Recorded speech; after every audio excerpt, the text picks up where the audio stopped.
ಅದೆಷ್ಟೆಲ್ಲ problem ಬರ್ತಿರ್ಲಿಲ್ಲ. ಹಾಗಂತ ಮೊದಲೇ ಹೇಳಿದ್ದು ನೀನಲ್ವಾ? ನೀನ್ ಹೇಳ್ದೆ ಅಂತ ಪೊಲೀಸವರು ನನ್ನ ಹತ್ರ ಹೇಳಿದ್ರು. ಅದು ಪೊಲೀಸು ಮತ್ತೆ ಆ ಶಾಂತಿ ಆಡಿರೋ ನಾಟಕ. ನಾನ್ ಹೇಳಿದ್ದೀನಿ ಅಂತ ನಿನ್ನ ಹತ್ರ ಹೇಳಿ ನಿನ್ ಬಾಯ್ಬಿಡ್ಸಿದ್ದಾರೆ. ಆ ಶಾಂತಿ ನನ್ನ ಎಲ್ಲ ಕಡೆಯಿಂದನೂ ಬ್ಲಾಕ್ ಮಾಡಿದಾಳೆ. ಇನ್ ಮುಂದೆ ಆ ಶಾಂತಿ ನಿವಾಸ ಕಾಲಿಡ್ದಿರೋ ತರ ಮಾಡಿದಾಳ ಅವಳು. ಅಯ್ಯಯ್ಯೋ, ಸಾರಿ ಮಂತ್ರ. ನಾನು ಏನು ಯೋಚನೆ ಮಾಡ್ದೆ ಹಂಗೆ ಹೇಳ್ಬಿಟ್ಟೆ. ನೀನ್ ಇಷ್ಟೆಲ್ಲ ಕಷ್ಟಪಟ್ಟಿರೋದು ವೇಸ್ಟ್ ಆಗೋಯ್ತಲ್ಲ. ಆ ಶಾಂತಿಗೆ ಒಂದ್ ಗತಿ ಬರುತ್ತೆ ಅಂತ ನೋಡಿದ್ರೆ ನಿನಗೆ ಹೀಗಾಗೋಯ್ತಲ್ಲ. ನಿನಗೆ ಈ ಅವಸ್ಥೆ ಬರುತ್ತೆ ಅಂತ ನಾನು ಅನ್ಕೊಂಡಿರ್ಲಿಲ್ಲ. ಅದೆಲ್ಲ ತೊಂದರೆ ಇಲ್ಲ, ಮುಂದೆ ನೋಡ್ಕೊಳ್ಳೋಣ.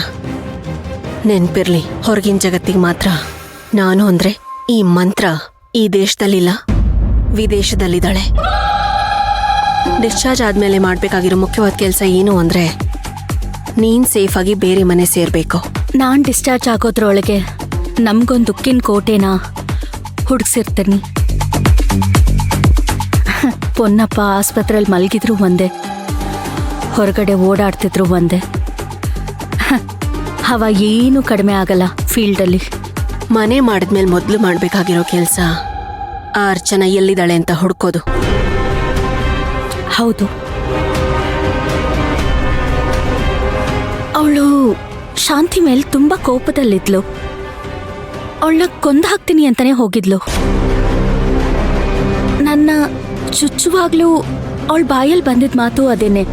ಅವಳು ಹೋಗಿ ಶಾಂತಿನ ಅಟ್ಯಾಕ್ ಮಾಡಿ ಸಾಯಿಸಿದಿದ್ರೆ ಇಷ್ಟೊತ್ತಿಗೆ ವಿಷಯ ಪಬ್ಲಿಕ್ ಆಗ್ತಿತ್ತು. ಅರ್ಚನಾ ಅಲ್ಲಿಗೆ ಹೋಗಿದಿದ್ರೆ ಈ ಶಾಂತಿ ಅರ್ಚನಾ ಅಂತ ಹೇಳ್ಕೊಂಡು ಇನ್ನೂ ಡ್ರಾಮಾ ಮಾಡ್ತಿರ್ಲಿಲ್ಲ. ಇದ್ಯಾವುದೂ ಆಗಿಲ್ಲ ಅಂದ್ರೆ ಅರ್ಚನಾ ಅಲ್ಲಿಗೆ ಹೋಗಿಲ್ಲ, ಅವಳು ಬೇರೆ ಎಲ್ಲೋ ಹೋಗಿದ್ದಾಳೆ ಅಂತಾನೆ ಅರ್ಥ. ನಮ್ಮಣ್ಣ ಅಂತ ಯಾವಾಗ್ಲೂ ಪ್ರಾಣ ಬಿಡ್ತಿದ್ಲು. ಅವಳು ಅಲ್ಲಿಗೂ ಹೋಗ್ಲಿಲ್ವಾ? ಅದೇ ನನಗೂ ಅರ್ಥ ಆಗ್ತಿಲ್ಲ. ಅವಳು ಎಲ್ಲಿದ್ದಾಳೆ ಅಂತ ಆದಷ್ಟು ಬೇಗ ನಾವು ಹುಡುಕ್ಬೇಕು. ಲೇ, ನಮ್ಮ ಕಡೆಯವ್ರಿಗೆಲ್ಲ ಅರ್ಚನನ್ ಫೋಟೋನ ಫಾರ್ವರ್ಡ್ ಮಾಡಿ ದುಡ್ಡಿನ ಆಸೆ ತೋರಿಸಿ ಅವಳು ಎಲ್ಲೇ ಇದ್ರು ಎತ್ತಕೋ ಬರಕ್ಕೆ ಹೇಳಿ.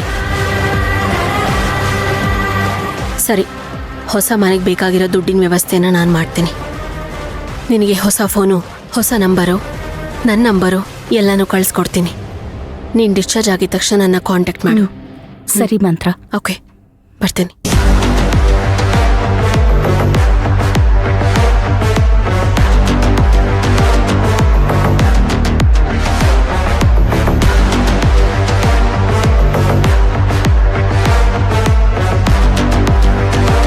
ಈ ಅರ್ಚನಾ ಸಾಮಾನ್ಯದವಳಲ್ಲ.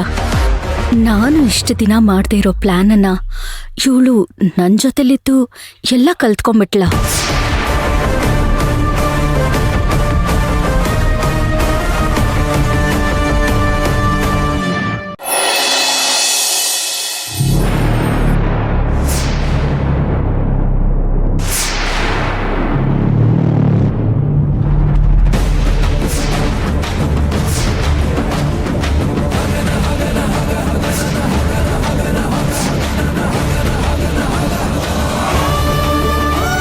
ನನಗ್ ನಂಬಕ್ಕೆ ಆಗ್ತಾ ಇಲ್ಲ.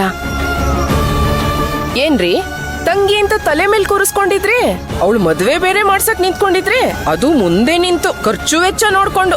ಈಗ ಹೋಗಿ ನಿಂತ್ಕೊಳ್ಳಿ ನೋಡೋಣ, ಅವಳೇನ್ ಹೆಣ್ಣ ಅಥವಾ ಹೆಮ್ಮಾರಿನ? ಛೇ, ನೆನೆಸ್ಕೊಂಡ್ರೆ ನನಗ್ ಕೋಪ ಬರುತ್ತೆ. ಇದೇನ್ ಸುಮತಿ ಹೀಗಂತ್ಯಾ? ನನಗೇನ್ ಗೊತ್ತಿತ್ತವಳು ಎಂತವಳು ಅಂತ? ಪ್ರಪಂಚದಲ್ಲಿ ಈ ತರ ಇರ್ತಾರೆ ಅಂತ ನಾನು ಅನ್ಕೊಂಡೇ ಇರ್ಲಿಲ್ವಲ್ಲ. ಅಲ್ಲ, ನಾನು ನನ್ನ ದೃಷ್ಟಿಯಲ್ಲಿ ಮಂತ್ರ ಒಳ್ಳೆಯವಳು ಅಂತ ಅನ್ಕೊಂಡಿದ್ದೆ. ಯಾವುದೋ ಒಂದು ಹೆಣ್ಣು ತುಂಬಿದ ಕುಟುಂಬಕ್ಕೆ ಬಂದು ಇಡೀ ಕುಟುಂಬನ ನಂಬಿಸಿ ದ್ರೋಹ ಮಾಡ್ತಾಳೆ ಅಂತ ನಾನು ಕಲ್ಪನೆ ಕೂಡ ಮಾಡ್ಕೊಂಡಿರ್ಲಿಲ್ವಲ್ಲ. ಈ ತರ ಆದ್ರೆ ಪ್ರಪಂಚದಲ್ಲಿ ಯಾರನ್ನೂ ನಂಬೋ ಹಾಗಿಲ್ಲ ಅನ್ನೋ ಪರಿಸ್ಥಿತಿ ಉದ್ಭವ ಆಗ್ಬಿಡುತ್ತೆ. ಅದೇ ರೀ, ಒಂದ್ ಹೆಣ್ಣು ತನ್ನ ಕುಟುಂಬನ ನಂಬಿಸಿ ಸುತ್ತಲೂ ಮುತ್ತಲಿರೋ ನಮ್ಮಂತವ್ರನ್ನ ನಂಬಿಸಿ ಒಳ್ಳೆವಳು ಅನ್ನೋ ತರ ನಾಟಕ ಆಡಿ ಈ ತರ ಮಾಡಿ ಹೋಗಿದಾಳಲ್ಲ. ಇನ್ ಮುಂದೆ ಯಾರನ್ನ ನಂಬೋದು, ಯಾರನ್ನ ಬಿಡೋದು?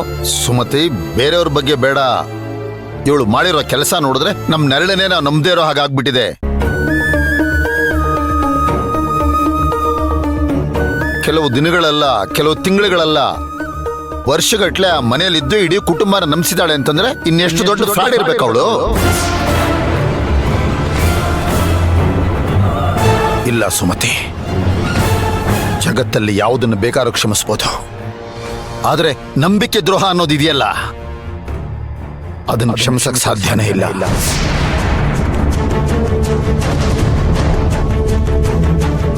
ಸುಮತಿ, ಪ್ರಪಂಚದಲ್ಲಿ ಪ್ರೀತಿ, ವಿಶ್ವಾಸ, ವಾತ್ಸಲ್ಯಕ್ಕೆ ಸೋಲು ಅನ್ನೋದೇನಾದ್ರೂ ಆಗಿದ್ರೆ ಅದು ನಂಬಿಕೆ ದ್ರೋಹದಿಂದ ಮಾತ್ರ ಸಾಧ್ಯ. ಅಣ್ಣ ಮಾತಾಡ್ತಿರೋ ಪ್ರತಿ ಒಂದು ಮಾತು, ಅಯ್ಯೋ ರೀ ಹೋಗ್ಲಿ ಬಿಡ್ರಿ, ನೀವ್ಯಾಕೆ ಇಷ್ಟೊಂದು ಟೆನ್ಷನ್ ಮಾಡ್ಕೋತೀರಾ? ಅವಳು ಯಾರೋ ಇನ್ಯಾರ್ದೋ ಮನೆಯಲ್ಲಿ ದ್ರೋಹ ಮಾಡಿ ಹೋಗಿದ್ದಾಳೆ. ನಮಗೂ ಅವ್ರಿಗೂ ಅಂಥದ್ದೇನ್ ಸಂಬಂಧ ಇಲ್ವಲ್ಲ. ಏನೋ ಈಗ ಪರಿಚಯ ಆಯ್ತು, ಅವ್ರ ಕುಟುಂಬದ ನೋವನ್ನ ನಾ ಹಂಚ್ಕೋತಾ ಇದೀವಷ್ಟೇ. ಅದಕ್ಕೆ ನೀವ್ಯಾಕೆ ಇಷ್ಟೊಂದು ಟೆನ್ಷನ್ ಮಾಡ್ಕೋತಿದ್ದೀರಾ? ಸುಮತಿ, ಏನು ಮಾತಾಡ್ತಾ ಇದೀಯ ನೀನು?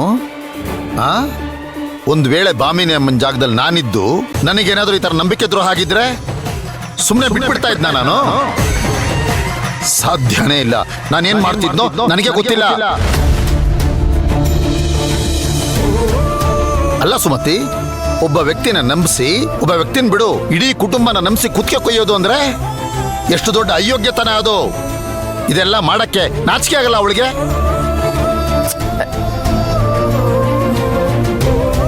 ಸದ್ಯ ದೇವ್ರ ದೊಡ್ಡವನು, ಇಡೀ ಮನೆಗೆ ವಿಷಯ ಇವಾಗ್ಲಾದ್ರೂ ಗೊತ್ತಾಯ್ತಲ್ಲ.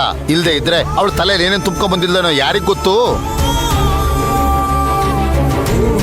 ಅಣ್ಣ, ಸ್ವಲ್ಪ ನನ್ಗೊಂಚೂರು ಕೆಲಸ ಇತ್ತು. ಆಫೀಸಲ್ಲಿ ಆಡಿಟರು ಹೊರಟ್ಬಿಡ್ತಾರೆ. ನಾನು ಅರ್ಜೆಂಟಾಗಿ ಹೋಗ್ಬಿಟ್ಟು ಬರ್ತೀನಿ. ಹಾ ಸರಿ ಕಂದ, ಈ ವಿಷಯನ ಯಾವ್ದು ನಿನ್ ತಲೆಯಲ್ಲಿ ಇಟ್ಕೋಬೇಡ. ಇನ್ ಹೊರಡ್ಬಾವು. ಹುಷಾರಾಗಿ ಹೋಗ್ಬಾ.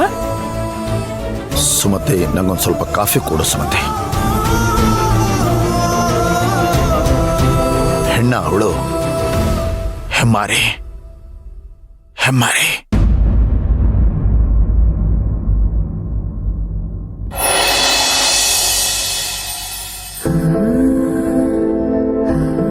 ಚಿನ್ನು, ಶಾಂತಿ, ಎಲ್ಲಿಗೋ ಹೋಗ್ಬೇಕು ಅಂತ ಹೇಳ್ತಿದ್ಯಲ್ಲ, ಹೋಗೋಣವಾ? ಇಲ್ಲ, ಯಾಕೋ ಮೂಡ್ ಸರಿ ಇಲ್ಲ. ಯಾಕೇನಾಯ್ತು? ಏನಿಲ್ಲ, ಮಂತ್ರನ್ ವಿಷಯ ಎಲ್ಲ ಅಣ್ಣಂಗ್ ಗೊತ್ತಾಯ್ತು. ಅಣ್ಣ ಮಾತಾಡಿದ್ನಲ್ಲ ಮಾತುಗಳು. ವರ್ಷಗಟ್ಲೆ ಆ ಮನೆಯಲ್ಲಿದ್ದು ಇಡೀ ಕುಟುಂಬನ ನಂಬಿಸಿದಾಳೆ ಅಂತಂದ್ರೆ ಇನ್ನೆಷ್ಟು ದೊಡ್ಡ ಫ್ರಾಡ್ ಇರ್ಬೇಕು ಅವಳು.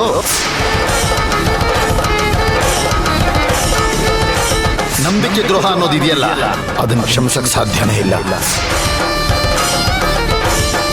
ಚಿನ್ನು, ಅಣ್ಣ ಮಂತ್ರ ಬಗ್ಗೆ ಮಾತಾಡ್ತಿರ್ಬೇಕಾದ್ರೆ ಪ್ರತಿ ಮಾತು, ಆ ಮಾತಲ್ಲಿರೋ ಪದಗಳು ನನಗೆ ಹೇಳ್ತಿರೋ ತರ ಇತ್ತು. ಅಣ್ಣ ಏನಾದ್ರೂ ಮಂತ್ರನ್ ತರನೇ ನನ್ನನ್ನು ನೋಡ್ಬಿಟ್ರೆ